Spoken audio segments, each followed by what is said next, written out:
This episode is broadcast from the Geffen Playhouse in Los Angeles, California. Today we're sitting down with Daniel J. Watts. How you doing, brother? I'm great. How you doing?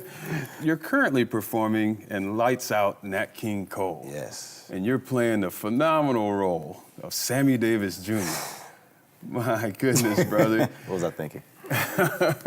And it's an amazing performance. And I was here for opening nights, and I'm sitting there wondering, what could possibly have gone into preparing for a role like that? Oh, man. On one hand, I like to say I've been preparing for it my whole life. Just didn't know it. Sammy's been a huge inspiration of mine. I like to say idol of mine, at least since I was 6 years old. He was the caterpillar in Alice in Wonderland. I was like, who's this guy who all of a sudden started tap dancing and singing? That's pretty cool. And then I think I got revisited to him in 4th grade when a substitute teacher came, and the first day we gave him the substitute business, you know. And then the second day he came, he brought a cassette tape of Sammy Davis Jr. And he was like, I think you would like this, and gave it to me. And I don't know what I did that first day that made him bring in that tape the next day, but then it stuck with me. After that, I was pretty much just always kind of paying attention to him, and he's just always influenced me in some form or fashion. There's some amazing tap dancing that you guys pull off in this play. Where did you start with the tap dancing? I started tapping I was in 10th grade, 15 years old. I ended up in a musical called Gypsy, and I had to tap dance, and I didn't know how to tap dance, so I was faked it through that show, and I was like, Mom, I think I want to keep doing this, and she let me take, and it was this thing that I was finding that there was more in it than just this dance. There was something like connected, like deep within, like this idea of making rhythms and percussion, and it was also ended up being an outlet for me at the same time. I found that I would just go downstairs and tap dance in the basement at like 4 in the morning. There was this urge to put on my shoes and just go shuffle around and make noise, sounds, something. It's always feel like I'm resurrecting something, so to speak. So tap dancing is a love. And just how much footage you think you've watched? Because I noticed that you had down just even the mannerisms. Sam? Yeah. Oh, man, I'll definitely watch hours and hours and hours of footage between his Colgate performance when him and his father and his uncle, the Wood Meston Trio, came back to the Colgate Hour for the first time, and he's drumming on there, and he's doing impressions, and I found some footage of him doing some impressions back in the early 50s, Sweet Charity, like I can just think of anything Sammy I've probably ingested in some way. So definitely hours and hours of footage, just because I love him so much, just to like check him out. I never realized it would be for this. I never in a million years did I think I'm gonna play Sammy Davis Jr. This musical is being directed by Patricia McGregor. What it was like working with Patricia. She's phenomenal. Patricia McGregor is amazing. I call her a mother warrior just because she's a mom, she's a mother too, right. But she also has she creates a nurturing environment. She creates an environment to play. There's a lot of fun. We do a thing called a play-through at a certain point, which is we run through the show, but the entire show is allowed to be improvised. Like you can say something differently if you want to, you can add a prop, and that's how we end up building a lot of the show off of these things that we might not ever really think to do except for in a room to play. She listens to her actors. There are times when you will not so much be combative, but if there's something you don't understand, she'll let you have your fit, your tantrum, and work it out like a mother would, and then she'll hold you by your hand and say, okay, you got that out your system? Then let's go. She has a great vision. She understands process, but she also, if nothing else, she understands storytelling. Right. And the piece, we're all at service to the story. And I just love her. How much of your own improv ideas made it into it, you think? Maybe 50%, 80%? I don't know. I would say 50 to 70%, but I think that was the whole, Patricia understands me as an artist and what I bring to the table. So like it's definitely like there's what's on the page is always on the page, and I was generally riffing off of what was on the page. So yeah, I would say it's a collaboration like that. She's like, okay, you know what to do here, or try this here, and then something else, I would find something else. So right. There are plenty of moments that feel like, it's like, oh yeah, I did think of that. This is me. But there are definitely a lot of moments that this is like, nah, this is Coleman and Patricia. How important was the energy between you and Dule, who plays Nat King Cole? Because you guys, I mean, this is that's a partnership up there on the stage. Yeah. How important do you think that played into the energy of it? Oh, a huge part of it. When we both found out about the project, both of us started texting each other. Hey, you doing this piece? You gonna do this piece? And in a similar way that Sammy was to Nat, Dule has been for me in a way that, you know, Nat was there before Sammy was. Like, Right. When when Dule and I did After Midnight, I was auditioning for TV for the first time. And I was asking him for advice, like, hey, I went in for this audition, it felt this way, and he was like, nah, you should just go in there with a bold choice. You know, he kind of knocked down doors in a way. You know, he started TV and film when I was still in like middle school, high school. Oh, Like, wow. he had done this thing in New York. No, I'm not. He's not that much older than me. High school. But he had, you know, he did the Broadway thing in New York, and then he moved to LA to start becoming more bi-coastal. And, you know, that's something that I've always wanted to do. And I realized, like, oh, I can actually talk to this guy about that process. And both being men of color, there's similar trials and tribulations that we've gone through and can still go through today. So it's like we have that similar dynamic. Just like Nat, Dule is the epitome of grace. Dule is known around Hollywood to being a nice guy. You know, it's he's a nice guy. You don't hear anything, rumors about Dule Hill, Right, right. negative press about Dule Hill, because he approaches things with grace. You might hear some things about Daniel J. Watson being a firecracker, you know, in the same way of Sam. So there's a little bit of typecasting going on. I would say a lot of bit of typecasting, but it's been great to just, you know, he's like a big brother to me. Well, you brought up Broadway. Well, you spent a significant chunk of your life performing on Broadway. In particular, you performed in Hamilton. Yeah. What was that experience like? Hamilton was crazy in a great way. It was musical theater in the latter 40 years has been trying to find its way back into popular culture. Sometimes every once in a while something sneaks in versus like years ago it was popular culture. It pushed culture. As television and film got bigger, Broadway is kind of, you know, a novelty, so to speak.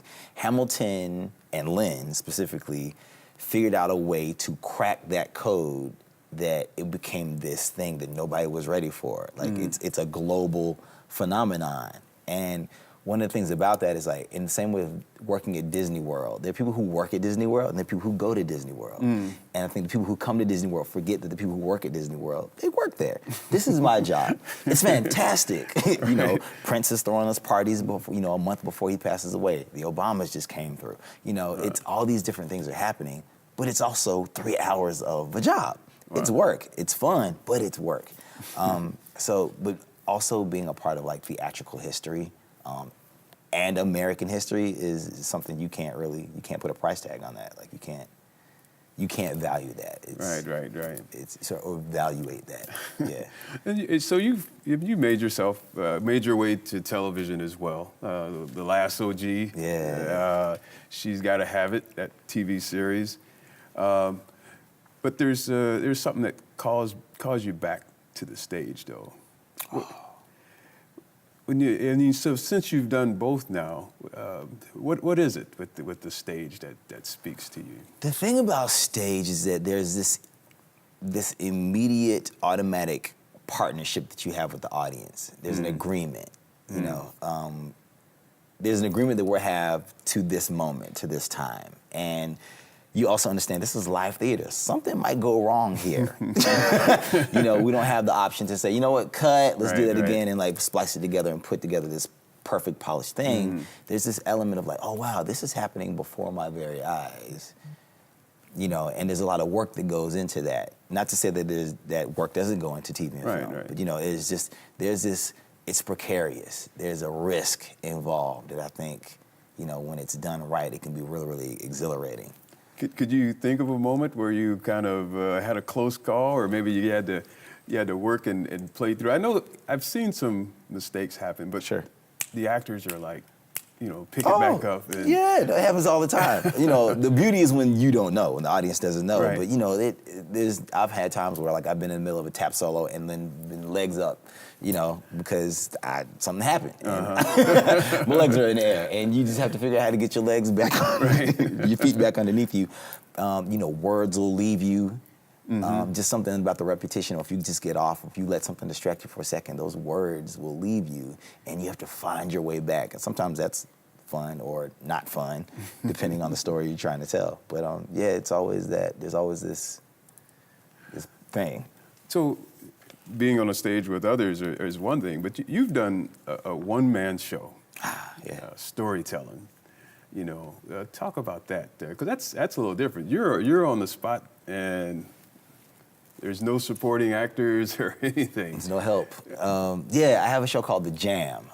It's called The Jam because my great-grandmother used to make jam from scratch. And what she couldn't eat herself, you can't make it a jar at a time, you have to make it in bulk, 6 to 8 jars. So she'd make herself a jar, and then she'd give the rest away.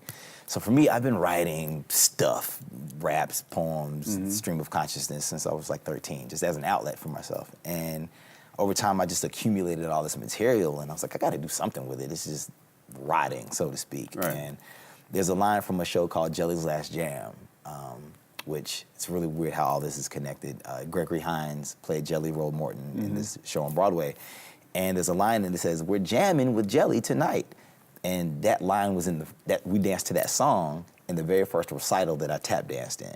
And that line has always stuck with me. And it was like, oh, that's an interesting play on words, jamming with jelly. What's the difference between jam and jelly? I looked it up. And jelly is essentially the runoff of jam. Jam is the fruit and the seeds and the pulp and the flesh of it all, that you can kind of just make it of itself. Jelly is without all that good stuff. So I felt like I have this jam of my own, this flesh, this soul, this thing where I share bits and pieces of myself with others. Okay. And I hope that they can see themselves and we can focus on our social similarities opposed to our differences. That's what the jam is. So I get on stage and I go. And so with all your experience, and especially stage, we have a lot of young actors and theater students that watch Theater Corner. What piece of advice would you impart to those persons? I would tell you to dream as big as possible. Dreaming is free. A really good friend of mine told me that. Alton Fitzgerald White is an incredible actor, told me to dream big. And it's free. It's free. You can do it as much as you want. And, I think there's a difference between dreams and visions. Dreams are these things that we feel are impossible and unattainable versus visions are these things that we know that we can do. They might be terrifying, but just grab a hold of your visions, your dreams, and turn them into visions and just go for them. There's nothing stopping you but you. Go get them. Very good. And before I let you go, I told you on opening night I had a special gift for you. You did, yes. Is it McChrystal? There we go. I'm a real huge Sammy Davis Jr. fan, and I'm serious about that. And so, when I was watching you do this thing, actually bring this guy back to life, and I was just completely blown away. So I've had this Ebony magazine since 1990. This is like a special edition. I know. And so I figured, as a show of my appreciation and to honor your talents and your efforts, I want to give that to you. Come on. I was literally looking at purchasing this on eBay. Oh, really? Days ago, and I was like, no, I'm not gonna do that. Oh man. No, so please accept that and just keep doing. This is.